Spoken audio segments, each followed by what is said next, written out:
गगन थापा हाम्रो विद्यार्थी नेता रे। उता मागौँ उता मागौँ उता मागौँ, आइफोन दिउँ जनतालाई, ल्यापटप दिउँ, डाँडा चढाउँ। कस्तो विद्यार्थी नेता हो यो? यो विद्यार्थी चाहिँ कस्तो हो? यो विद्यार्थी नेता कस्तो? युवा नेता रे। जवान छ भन्दैमा युवा युवा नेता किन जोड्नु पर्यो? तिमीलाई नेता किन बन्नु पर्यो? समाजसेवी भन्दा हुँदैन? तिमीलाई नेता गाडी किन चाहियो? थियो हेलिकप्टर किन चाहियो? तिमीहरू त हिजो हिँड्दै हिँड्थ्यौ त। अब जनता देखिन्छ, जनताले कराउँछन् भने तिमीले हेलिकप्टरबाट हिँड्नु पर्यो। तिमीहरू त्यति छिटो जानुपर्ने के काम हुन्छ? त्यो उद्घाटन गर्न।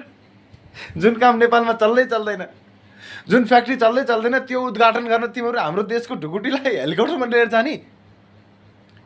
के काम गर्न गयो हेलिकप्टरमा? इम्पोर्टेन्ट के थियो?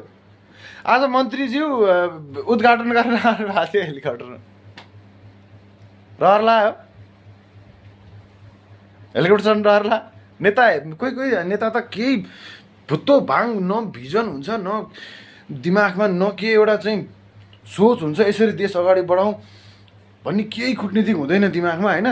ओहो यसो आराम चाहिँ राम्रो पाइँदो रहेछ, एसीमा बस्न पाइँदो रहेछ, गाडी साडी यहाँ गाडसाड, ओहो त्यस्तो नेता भयो क्या यार। गु खाने नेता यार, के भन्ने है? त्यस्तो नेतालाई हामीले भोट हाल्यौँ किनभने त्यस्तो नेताले त्यस्तै नेतालाई उठ्न दिए, त्यस्तै नेतालाई टिकट दिए, त्यस्तै नेता उठे, त्यस्तै नेतालाई भोट हाल्यौँ। त्यस्तै नेताले देश बिगारे, त्यस्तै नेताले देश बेचे, त्यस्तै नेताले छोरोलाई आफ्नो अमेरिका र अस्ट्रेलिया मात्रै पठाए, त्यस्तै नेताले अर्काको छोराछोरीलाई खाडी मुलुक 55 डिग्रीको ताप खुवाए, त्यस्तै नेताले अर्काको छोराछोरीलाई डब्बामा विदेशबाट मारे भने जङ्गलमा नेपाली जनता मारे, त्यस्तै नेताले राजा मारे, के गरे त्यस्तै नेताले। अब के भनिरहनु, म 2 दिन बोलिदिन्छु म भन्थ्यो हरिवंशले। एउटा के भयो हरिवंशज्यूले यसो भन्थ्यो नि त, 2 दिन बोलिदिन्छु म चोरको विशेषता भने जस्तो के।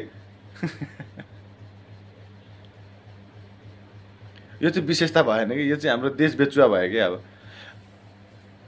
यिनीहरूलाई रोक्नुपर्ने यार। 1365 आवेदन भनेर यो गाई गुई हल्ला चलिरहेको के हो? 1365 जना एमाले र काङ्ग्रेसका नेताहरूले 65 लाख हो कि कति, 1 अरब हो कि 65 लाख त होइन होला। 65 लाखमा त के डोनाल्ड ट्रम्पले आँखा गाड्थ्यो र 65 करोडै होला, त्यो डलरै होला। फेरि प्याच बोल्यो भने तँलाई कहाँबाट आयो डाटा भन्लान्। त्यो मेरो लजिकली चाहिँ त्यो 65 करोडै हुनुपर्छ। अब दिएर अब भगाउने सबै भाग्न थालिहाल्यो। अब ऋण खाए, चाइनासँग 80 अरब खाए, खरब खाए, वर्षमा 4 खरब 12 खरब हाम्रो देशको इन्कम रे, 12.5 खरब देशको खर्च रे। ल देश चलाएर हिँड्दाखेरि अनि म चलाउँछु भन्छ, एउटा कुर्सी तान्छ, म चलाउँछु, सबै एउटै नाको मलाई। फेरि चलाउन सक्ने कोही होइन कि। थुक्क गुखा नेता हो।